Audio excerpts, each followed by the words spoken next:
ओम शांति। आज हम मधुर ईश्वरी महावाक्य साकार मुरली सुनेंगे 3 मई 2023 की। तो आज बाबा कह रहे हैं कि जैसे परमात्मा बाप के प्रति आप बच्चों का अटूट अखंड अटल प्यार है, श्रेष्ठ भावना है, निश्चय है, ऐसे ही ब्राह्मण आत्माओं से भी आप बच्चों का आत्मिक प्यार अटूट होना चाहिए।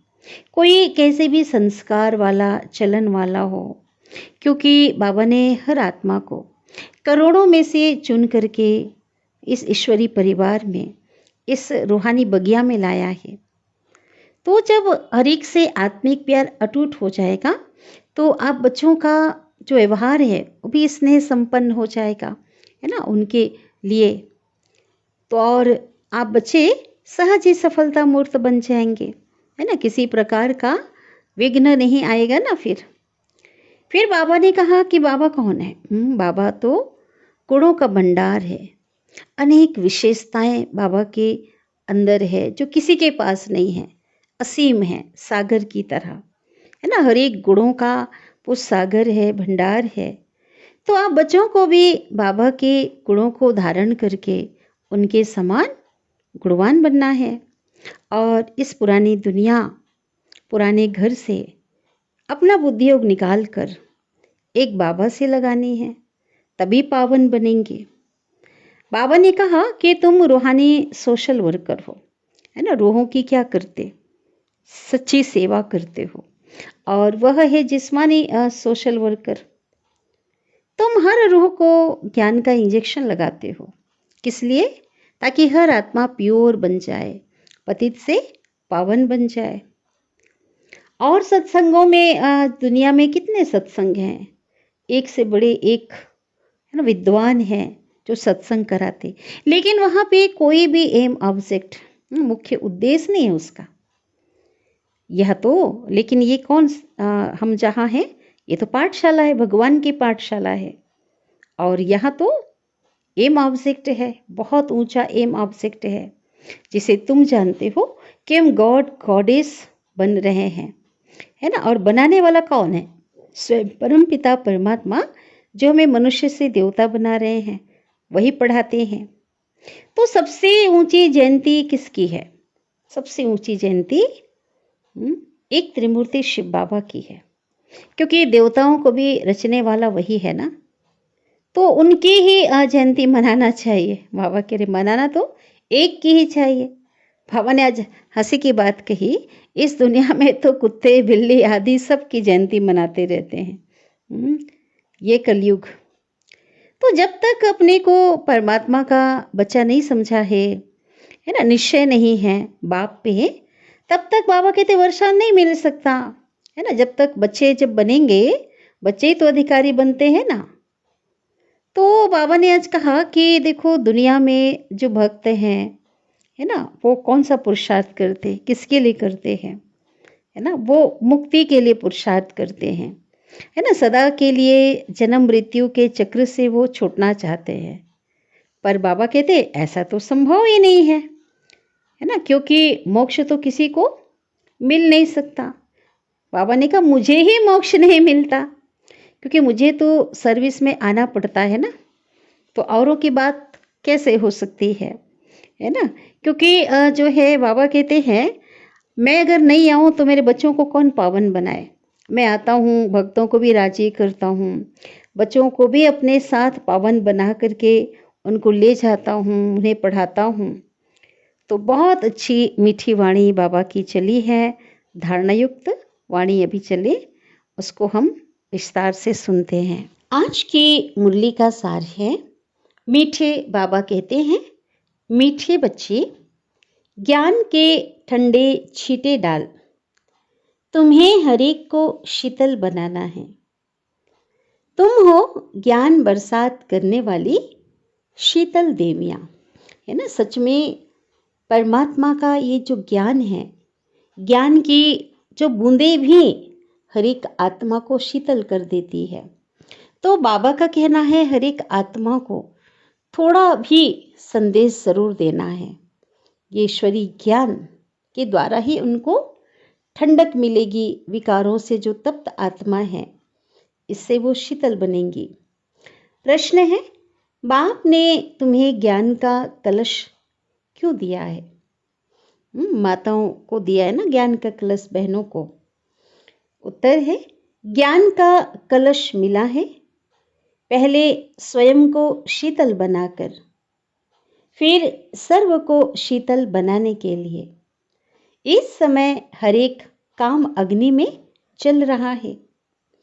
उन्हें काम चिता से उतार कर ज्ञान चिता पर बिठाना है। आत्मा जब पवित्र शीतल बने तभी देवता बन सके। इसलिए तुम्हें हर रूह को, हर आत्मा को ज्ञान इंजेक्शन लगाकर पवित्र बनाना है।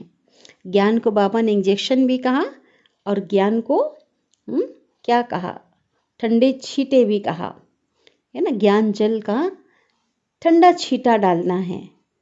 तुम्हारी यह रूहानी सेवा है। गीत बजा है, जो पिया के साथ है उस पर ज्ञान की बरसात है। ओम शांति। जो बाप के साथ है उसके लिए बरसात है।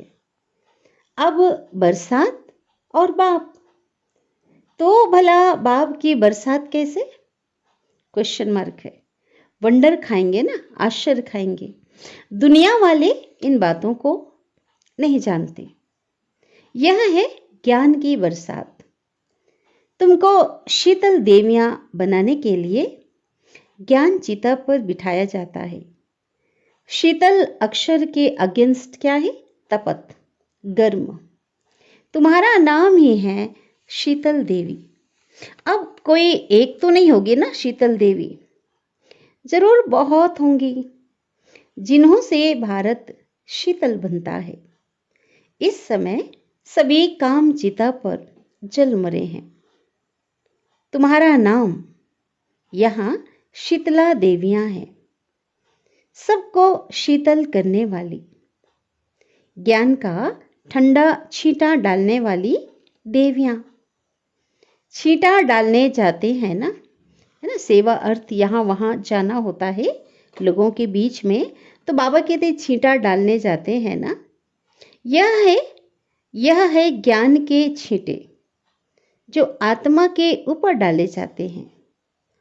आत्मा प्योर बनने से शीतल बन जाती है ना। इस समय आत्मा अपवित्र है, पतित है, इसलिए तप्त है। इस समय सारी दुनिया काम चिता पर जलकर काली हो पड़ी है। अब कलश मिलता है तुम बच्चों को। कलश से तुम खुद भी शीतल बनते हो और औरों को भी बनाते हो। यह भी शीतल बनी है ना। दोनों इकट्ठे बैठे हैं ना, है ना। किनको कह रहे? मम्मा को, है ना। दोनों इकट्ठे, बाबा मम्मा दोनों की बात हो रही है। घर बार छोड़ने की तो बात नहीं है, लेकिन गौशाला बनी होगी ना, तो जरूर कोई ने घर बार तो छोड़ा होगा ना, है ना। बाबा कहते गौशाला कैसे बनेगी? कोई ने तो छोड़ा होगा, सभी ने नहीं, लेकिन कुछ ने तो छोड़ा होगा। किस लिए? ज्ञान चिता पर बैठकर शीतल बनने के लिए, है ना। शुरू शुरू में कई आत्माओं ने घर बार छोड़ करके बाबा की शरण ली, क्योंकि उनको पावन बनने नहीं देते थे, है ना। उनको सताया गया, तो कुछ लोग ऐसे भी थे जो बाबा के पास आ गए थे। अब यहाँ तुम शीतल बनेंगे, तब ही तुम देवता वहां बन सकेंगे। कहाँ? सतयुग में। बाबा ने समझाया भी है, जब तक तुम्हारे द्वारा कोई आस्तिक नहीं बना है तो गोया नास्तिक ही है। भाई दुनिया में किसी को अगर आपने यथार्थ ज्ञान नहीं दिया है ना, सत्य ज्ञान का बोध नहीं कराया है, तब तक तो नास्तिक ही है। भले वो पूजा आदि कर रहा है, लेकिन परमात्मा का वास्तविक परिचय तो नहीं है ना। आस्तिक दुनिया वाले माना स्वर्णिम युग, सतयुग के देवी देवताएं, वे आपस में कभी भी लड़ते झगड़ते नहीं, और नास्तिक दुनिया वाले लड़ते झगड़ते हैं। नास्तिक किसको कहा जाता है? जो मुझ अपने पारलौकिक परम प्रिय परम पिता परमात्मा को नहीं जानते वो नास्तिक है। सारी दुनिया में घर घर में रोला है, क्योंकि परम पिता परमात्मा को भूलने के कारण नास्तिक बन पड़े हैं। बेहद के बाप और उनकी रचना के आदि मध्य अंत को कोई भी नहीं जानते। बेहद का बाप समझाते हैं, तुम नास्तिक क्यों बने हो? बाबा समझा रहे हैं, बेहद का बाप जिसको गॉड फादर कहते हैं, ऐसे फादर को क्यों भूले हो? क्वेश्चन मार्क है। बाबा पूछ रहे हैं, फादर का तो ऑक्यूपेशन जानना चाहिए ना, उनका कर्तव्य क्या है पता तो होना चाहिए ना। वह है बीज रूप। मनुष्य सृष्टि का क्या है? बीज रूप है। सत्य चित्त आनंद स्वरूप, ज्ञान का सागर, शांति का सागर, सुख का सागर, पवित्रता का सागर। तो सब बाबा कहते सब विशेषताएं, शिफ्तें, विशेषताएं उनमें है ना। बाबा कहते बिना विशेषताओं की, बिना गुणों की महिमा नहीं होती है। वो उनके अंदर है, वो विशेषताएं हैं। उनकी विशेषताएं अलग है ना। सबसे अलग है, न्यारा प्यारा। उनके जैसे तो कोई है ही नहीं ना, तुलना नहीं कर सकते। उनको कहा जाता है, तुम मात पिता हम बालक तेरे, और तुम्हारी कृपा से सुख घनेरे। तो जरूर वह माँ बाप होगा ना, है ना। तो मात पिता माना ब्रह्मा माँ और पिता शिव बाबा, है ना। जब माँ का तन का आधार लेते ब्रह्मा के तन में आते हैं, तभी तो उनके थ्रू पढ़ा करके सुख घनेरे देते हैं। जब तक अल्फ को नहीं जाना है, तब तक सीधा हो नहीं सकते। यह तो जानते हो ना कि सतयुग में सीधा हो नहीं सकते, माना परिवर्तन आ नहीं सकता ना। जब तक उन्हें जाना नहीं है, उनसे कनेक्शन नहीं होगा, योग नहीं होगा, तो कैसे परिवर्तन होगा। यह तो जानते हो कि सतयुग में भारत में गॉड गॉडेस का राज्य था, लक्ष्मी नारायण का राज्य था, जिसे भगवान भगवती कह देते हैं। वास्तव में भगवान है तो एक, लेकिन ऐसा कहा जाता है। लक्ष्मी नारायण को गॉड गॉडेस कहते थे ना। तो जो देवी देवता धर्म वाले होंगे, वहाँ समझेंगे कि बरोबर लक्ष्मी नारायण इस भारत के पहले पहले मालिक थे। ठीक है, 5000 वर्ष की बात है। कब थे? आज से 5000 वर्ष पहले।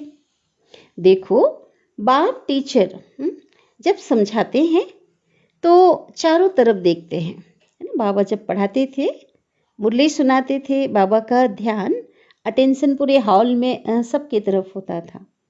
देखते हैं कि बच्चे अच्छी तरह सुनते, धारण करते हैं, या बुद्धियोग कहीं और भटकता है। आज भी देखो, स्कूलों में जो टीचर पढ़ाते हैं सामने, और तो ध्यान कहाँ रहता है? पूरे क्लासरूम में होता है ना। कोई हर स्टूडेंट का जो ध्यान है, या कोई पढ़ाई में ध्यान नहीं दे रहा है, इधर उधर देख तो नहीं रहा है, किसी की बुद्धि कहीं और तो नहीं जा रही है।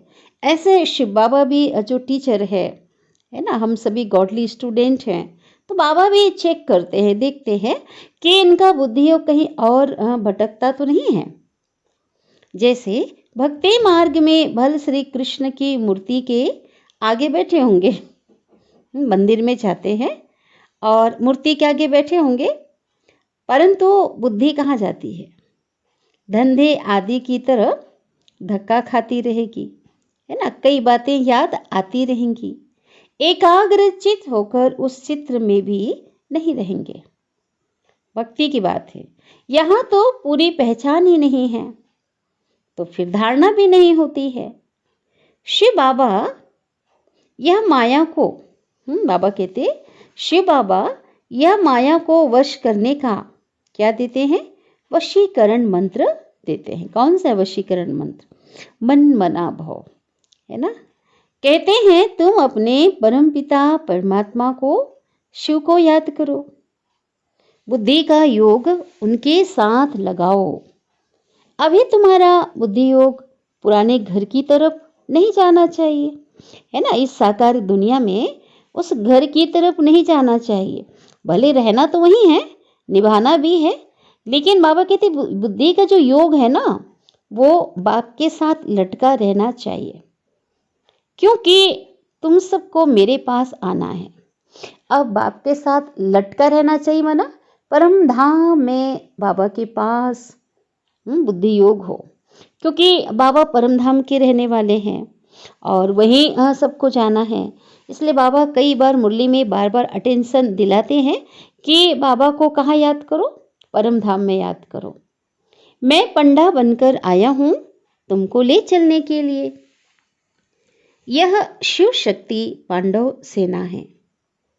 तुम हो शिव से शक्ति लेने वाले। वह है सर्वशक्तिमान। कौन? परमपिता परमात्मा शिव बाबा ऑलमाइटी अथॉरिटी है ना, महाशक्ति, सर्वशक्तिमान है। तो लोग क्या समझते हैं? परमात्मा तो मरे हुए को भी जिंदा कर सकते हैं। तो बाबा क्या कहते हैं? परंतु बाबा कहते हैं, लाडले बच्चे, इस ड्रामा में हर एक को अनादि पार्ट मिला हुआ है ना। हर आत्मा चाहे कोई शरीर छोड़ रही है, जो जैसा भी पार्ट प्ले कर रही है, तो उस अनुसार से जो पार्ट मिला है उस अनुसार से अपना पार्ट बजा रही है। तो मैं भी क्रिएटर, रचयिता, डायरेक्टर, निर्देशक और प्रिंसिपल एक्टर हूँ, है ना। सृष्टि मंच में मुख्य एक्टर कौन है? मैं हूँ। तो ड्रामा के पार्ट को हम कुछ भी नहीं कर सकते। बाबा कहते मैं डिस्टर्ब नहीं कर सकता उसको, ये कायदा नहीं है। मनुष्य समझते हैं कि पता परमात्मा के हुक्म से चलता है। ऐसे सुना है ना हम सभी ने भक्ति में, पत्ता भी उसके हुक्म से नहीं हिलता, ऐसे बोलते थे। तो बाबा पूछ रहे हैं, तो क्या परमात्मा बैठकर पत्ते पत्ते को हुक्म करेंगे?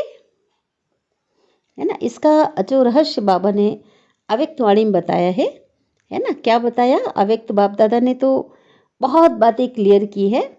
जैसे ये पत्ते पत्ते को हिलाना, अर्थात जैसे ये साकार सृष्टि ना रूपी वृक्ष है, कल्प वृक्ष, और कल्प वृक्ष के पत्ते हम सभी आत्माएं हैं। तो संगम युग में हम जो आत्मा रूपी जो पत्ते हैं कल्प वृक्ष के, उनको बाबा डायरेक्शन देते हैं, है ना। श्रीमत प्रमाण हम चलते हैं ना। तो ये है, इसको लोगों ने स्थूल रूप में लिया है, तो ये सूक्ष्म बात है, बहुत गहरी ज्ञान की बातें हैं। तो बाबा हम पत्ते पत्ते को हिलाते हैं, अर्थात डायरेक्शन देते हैं, है ना। तो ये बात है। परमात्मा खुद कहते हैं कि मैं ड्रामा के बंधन में बांधा हुआ हूँ। ऐसे नहीं कि मेरे हुक्म से ये पत्ते हिलेंगे, है ना। स्थूल पत्ते उस पेड़ के हिलने की बात नहीं, वो तो हवा से हिलते हैं ना। हवा का झोंका आया, हवा चली, पत्ते हिलने लगते हैं। सर्वव्यापी के ज्ञान ने भारतवासियों को बिल्कुल कंगाल कर दिया है। बाप के ज्ञान से भारत फिर सिरताज बनता, है ना। तुम बच्चे जानते हो दिलवाड़ा मंदिर भी ठीक बना हुआ है। आदि देव दिलवाड़ा है, सारे सृष्टि की दिल लेने वाला, भक्तों की दिल लेने वाला एक भगवान है ना, भगवान को कहेंगे। तो यह उन्हों के ही यादगार है ना। संगम युग की यादगार है दिलवाड़ा मंदिर। ऊपर में देवताओं का चित्र, छत में नक्काशी दिखाए है, मूर्तियां बनी हुई है संगमरमर की, है ना, बहुत स्वर्ग। और नीचे क्या है? राजयोग की तपस्या करते हुए मूर्तियों को, आदि देव को दिखाया गया है।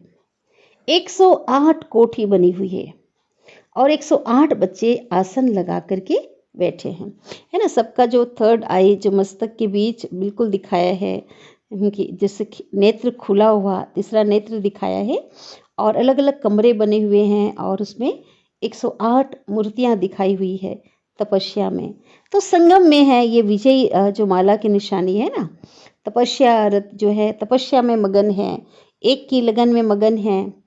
तो ये जो बाबा कहते इसी समय की यादगार है, जिसे मंदिर बनाने वाले भी नहीं जानते हैं। तो बाबा कहते हैं शिव बाबा की याद में सभी बैठे हैं, है ना। 108 जो है आसन लगाकर बच्चे, उन्होंने ही भारत को स्वर्ग बनाया है।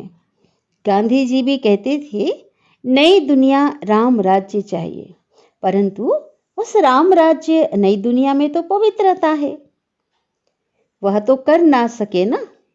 अब कोई तो बना नहीं सकता, ऐसी दुनिया तो कोई ला नहीं सकता। पतित सृष्टि को पावन बनाना यह तो एक बाप का ही काम है, कोई भी मनुष्य यह कार्य कर नहीं सकते। इनके लिए भी कहते हैं, शिव बाबा ब्रह्मा बाबा के लिए कह रहे हैं कि इनके बहुत जन्मों के अंत के जन्म में, अंतिम जन्म के भी अंत में, अंतिम जन्म और उसका अंत माना 60 वर्ष की आयु में मैं प्रवेश करता हूँ, तो यह भी पतित ठहरा ना।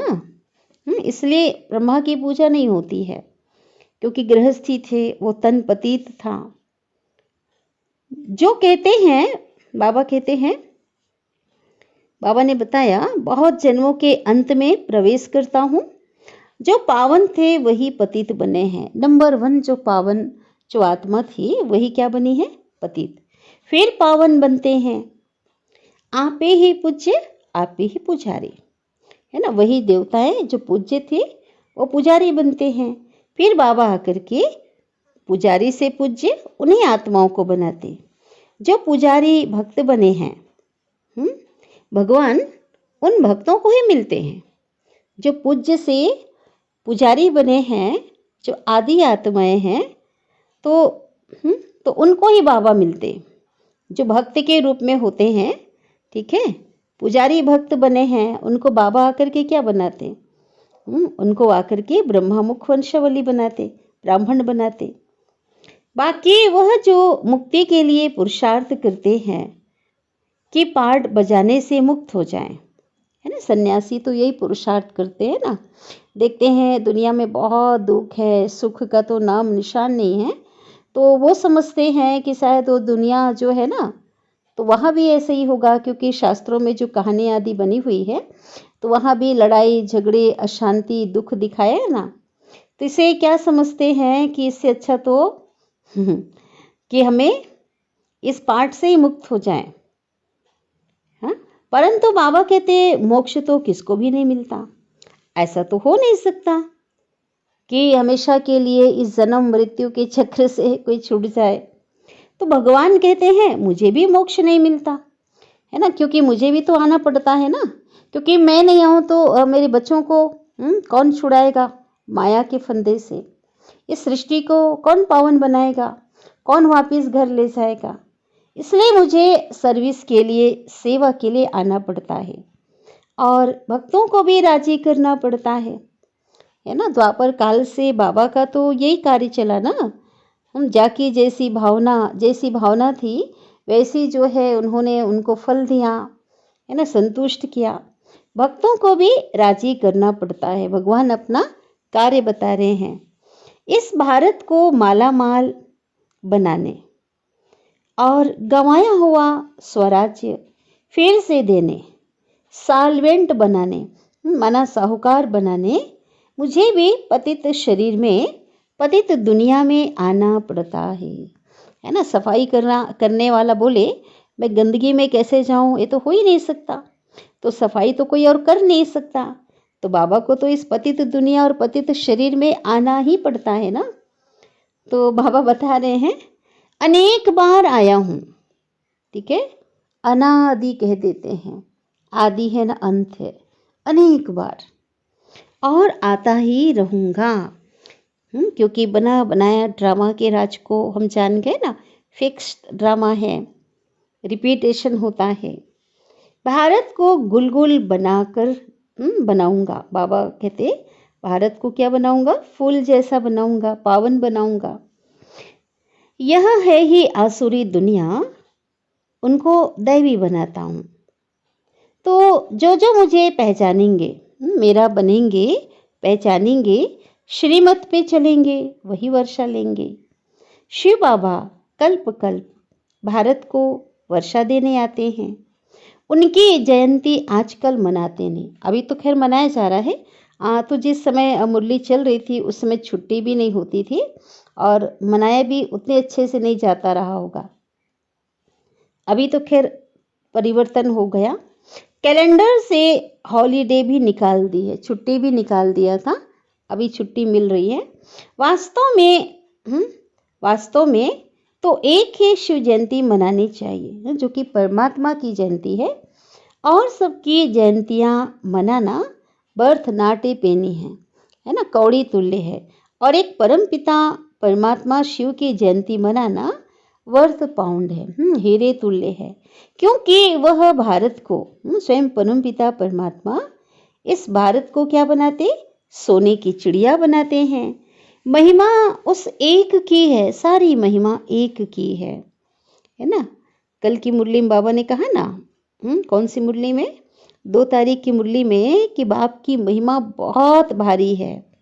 मनुष्य समझते हैं पतित पावनी गंगा है, पतित पावनी गंगा है, फिर भी एक से राजी थोड़े ही होते हैं। चलो कोई बाबा कह रहे हैं, चलो कई समझते हैं कि चलो भाई हम गंगा स्नान किया, हम पावन बन गए, पतित पावनी गंगा है, लेकिन लोग जो हैं संतुष्टता लोगों के जीवन में है ही नहीं, वो राजी नहीं होते हैं, सब जगह भटकते रहते हैं।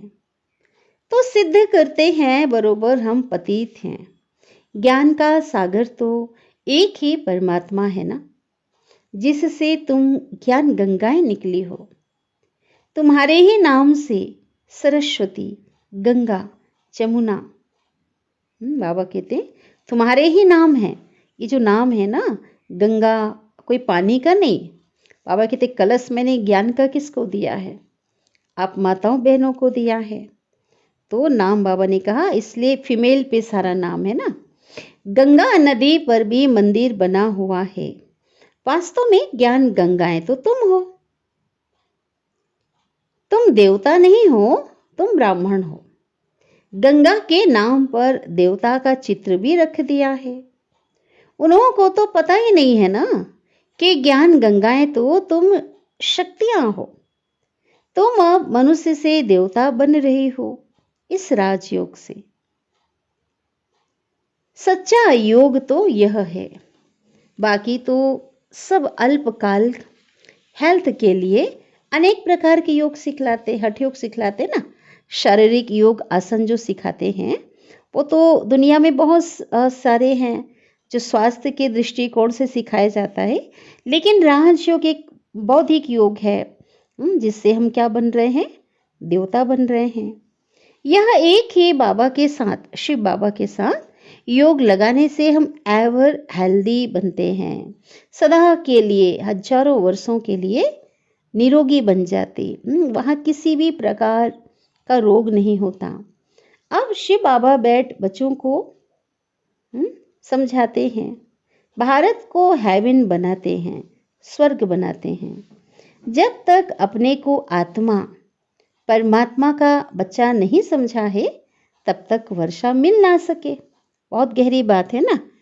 हाँ, निश्चय भी होना चाहिए। चलो ज्ञान मिला, परमात्मा संदेश मिला, परिचय मिला और निश्चय बुद्धि बन गए, उनके बच्चे बनेंगे तभी तो वर्षा मिलेगा ना, क्योंकि बच्चा ही अधिकारी बनता है। और सब, बाबा ने कहा, और सब है ब्रदर्स। और सब ब्रदर्स, आत्मा ये सब क्या है, भाई हैं। परमात्मा एक ही है जो हमारा पिता है। भारतवासी फिर कह देते हैं ना, हम सब फादर्स हैं। हाँ, क्या कहते हैं, माना सबके अंदर ईश्वर है ना, परमात्मा सर्वव्यापी है। तो इसका मतलब क्या हो गया, सबके अंदर परमात्मा है, सब जगह ईश्वर है। फिर तो भारतवासी क्या कह दिए, हम सब फादर्स हैं। ऐसा होगा क्या? नो, ऐसा तो हो नहीं सकता। ईश्वर के रूप है ऐसा बोल देते हैं, है ना। शास्त्रों की बातें बुद्धि में घर कर गई है, समझते तो कुछ है ही नहीं। शिव अहम तत्त्वम, क्या कहते हैं, मैं भी शिव हूँ और तुम भी शिव हो। अब बाबा कहते हैं फादर्स जो सब दुखी हैं उनको सुख का वर्षा कहाँ से मिले। हाँ, अब उनको इस प्रकार से कहने वालों को समझाओ, चलो सभी ईश्वर के रूप हैं, फिर सब फादर हो गए, गॉड फादर हो गए ना सब। अब सब दुखी है तो उनको सुख का वर्षा कहाँ से मिले फिर? कितना घोर अंधियारा है। यही है रात, अज्ञानता की रात। ज्ञान है दिन। तो यह सब बातें समझने की है। बच्चे, तुम हो रूहानी सोशल वर्कर, आत्मा की सेवा करने वाले। हम सब हैं रूहानी सोशल वर्कर हैं। वह है जिस्मानी सोशल वर्कर। तुम रूह को इंजेक्शन लगाते हो। कौन सा इंजेक्शन? ज्ञान से, ज्ञान का इंजेक्शन, कि रूह प्योर बन जाए। क्यों इंजेक्शन लगाते हैं? आत्मा क्या बन जाए? प्योर बन जाए। बाकी तो सब जिस्मानी सेवा करते हैं, है ना, जो सोशल वर्कर हैं। किसी को कपड़ा देना है, किसी को भोजन देना है, किसी की व्यवस्था करनी है ना, किसी का तबीयत खराब है, डॉक्टर ट्रीटमेंट देना है। तो इस प्रकार के जो सेवा जो शरीर की करते हैं वो जिस्मानी सेवा है। लेकिन बाबा कहते आत्मा की असली सेवा, जो आत्मा दुखी है, अशांत पतित बन गई है, तो उनकी जो सेवा है वो आप करते हो रूहानी सोशल वर्कर बनकर। तुम गॉड को याद कर गॉड गॉडेस बन रहे हो, लक्ष्मी नारायण सदृश्य भगवान भगवती बन रहे हैं। भगवान खुद कहते हैं, लाडले बच्चे, मैं तुम्हारा गुलाम बनकर आया हूँ। कहता ना, आई एम ओबीडियंट सर्वेंट, कहते हैं बाबा, सेवक बनकर आए हैं। अब मैं जो कहता हूँ सो मानो। उसको श्रीमद् भगवत कहते हैं, है ना, शास्त्र जो बने हुए हैं, गीता। ऊंची ते ऊंचा वह है। कोई कहे ब्रह्मा जयंती ऊंच है, नहीं, बिल्कुल नहीं। क्योंकि ब्रह्मा विष्णु शंकर को बनाने वाला, उनसे कार्य कराने वाला तो शिव बाबा है। तो सबसे जो ऊंची जयंती किसकी है? शिव बाबा की। नहीं तो नई सृष्टि कैसे बने फिर? तो सबसे ऊंची जयंती है त्रिमूर्ति शिव की। शिव आते ही हैं ब्रह्मा विष्णु शंकर के साथ, तो उनकी ही जयंती मनाई जा सकती है। परंतु आजकल तो कुत्ते बिल्ली सब की जयंती मनाते रहते हैं, है ना, पालतू पाला हुआ है ना, तो उसका भी क्या करते, उसकी भी जयंती मनाते हैं। कुत्तों को भी देखो कितना प्यार करते हैं। आजकल की दुनिया देखो क्या है। कहेंगे सतयुग में तो यह शेर आदि नहीं होंगे, कहेंगे। बाबा कहते आजकल की दुनिया देखो क्या है। कहेंगे सतयुग में ये शेर आदि नहीं होंगे। कायदा नहीं कहता, हिंसक प्राणी नहीं होंगे। हिरन भले होगा, सुंदर सुंदर पशु पक्षियाँ जो है होंगे, भले कहते शेर गाय एक घाट पे पानी पीते, माना हिंसा तो वहाँ नहीं होगी। लेकिन बाबा कहते इस प्रकार के जो हिंसक जो प्राणी हैं वो वहाँ नहीं होंगे। कायदा नहीं कहता। सतयुग में मनुष्य भी बहुत थोड़े होंगे और जानवर आदि भी थोड़े होंगे, माना सुंदर सुंदर जो पशु पक्षी जानवर क्वालिटी वाले होंगे ना, तो थोड़े से होंगे वो भी। बीमारियां भी पहले इतनी थोड़ी ही थी। देखो सतयुग त्रेता में तो नाम मात्र माना 0% था, कुछ रोग नहीं था। लेकिन द्वापर काल में और कलयुग में भी पहले बीमारी थी। लेकिन आज की डेट में जितनी बीमारी है, तमो प्रधानता बनती जा रही है, बढ़ती जा रही है, तो बड़े बड़े नए नए रोग भी उत्पन्न हो रहे हैं। तो बाबा कहते कुछ साल पहले ही देखो तो इतनी बीमारी नहीं थी, अभी तो कितनी ढेर बीमारियां निकल पड़ी है। तो यह जानवर आदि पीछे वृद्धि को पाते हैं। सतयुग में जो गायें होंगी ना, वो बहुत सुंदर होगी, बड़ी अच्छी होगी। कहते हैं श्री कृष्ण ने गौवें चराई, ग्वाला बना दिया ना कृष्ण को। ऐसे नहीं कहते कि सतयुग में ऐसी फर्स्ट क्लास गाय थी, कहना ये चाहिए। और बाबा ने कई मुरलियों में स्पष्ट किया है कि श्री कृष्ण जो है वो तो राजकुमार है ना, फर्स्ट प्रिंस है, उसको गाय थोड़ी चराया है। उस संगम युग की बात बाबा ने बताया है कि ह्यूमन गायों को परमपिता परमात्मा जो निराकार जो कृष्ण है, शिव बाबा ने चराया ना। बाकी वहाँ ऐसी बात नहीं है। वहाँ तो हीरे जवाहरों के महल होते हैं। यहाँ तो देखो ठिक्कर भित्तर के, मिट्टी पत्थर के हैं। यह सब समझने की बातें हैं। जो समझ जाएंगे वो कभी भी स्कूल नहीं छोड़ेंगे। भगवान की पढ़ाई कभी मिस नहीं करेंगे। एम ऑब्जेक्ट समझने बिगर कोई आकर बैठे तो समझ तो नहीं सकेंगे किस। हाँ, आज कोई भी मेडिकल कॉलेज में ही बिठा दो, है ना, किसी नए को ले जा कर के कुछ समझ में आएगा? कुछ समझ में नहीं आएगा, है ना। और यहाँ तो बाबा कहते किसी दूसरे को ले आओ जिसने कुछ समझा नहीं है, एम ऑब्जेक्ट को जानता नहीं है, तो क्या होगा? अगर बिठा देंगे ना क्लास में, कुछ भी समझ नहीं सकेगा। जहाँ वे सत्संग में जाते हैं वहाँ एम ऑब्जेक्ट कुछ होती नहीं, है ना। दुनिया में जो बड़ी बड़ी आज प्रवचन करता विद्वान लोग आज प्रवचन करते हैं, ढेर लाखों लोग जाते हैं, तो बाबा कहते हैं वहाँ पर कोई एम ऑब्जेक्ट है क्या उनका? नहीं है। और यहाँ इस ईश्वरी विश्वविद्यालय का तो एम ऑब्जेक्ट हमारे पास है ना। कौन से एम ऑब्जेक्ट है? लक्ष्मी नारायण सदृश्य बनना है, मनुष्य से देवतुल्य बनना है। यह तो पाठशाला है ना, तो पाठशाला में तो ज़रूर एम ऑब्जेक्ट चाहिए। और तुम एम ऑब्जेक्ट को, मुख्य जो उद्देश्य है, उसको जानते हो। जिनकी तकदीर में नहीं होगा ना, उनके बुद्धि में ज्ञान कभी टिपकेगा ही नहीं, उनको स्मृति नहीं आएगी। ठीक है, क्योंकि उनके भाग्य में नहीं है, समझ नहीं आएगा उनको। जीवन मुक्ति में भी थोड़े ही आएंगे, पिछाड़ी वाले स्वर्ग में तो आ ना सके, वो लोग नहीं आएंगे पीछे वाले आत्माएं। अच्छा, याद प्यार ले लेते हैं।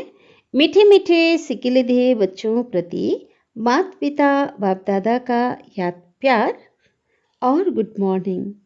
रूहानी बाप के रूहानी बच्चों को नमस्ते, और हम रूहानी बच्चों के रूहानी माता पिता बाप दादा को याद प्यार, गुड मॉर्निंग और नमस्ते। शुक्रिया बाबा, शुक्रिया, आपका दिल से पद्मा पदम गुणा शुक्रिया। धारणा के लिए मुख्य सार।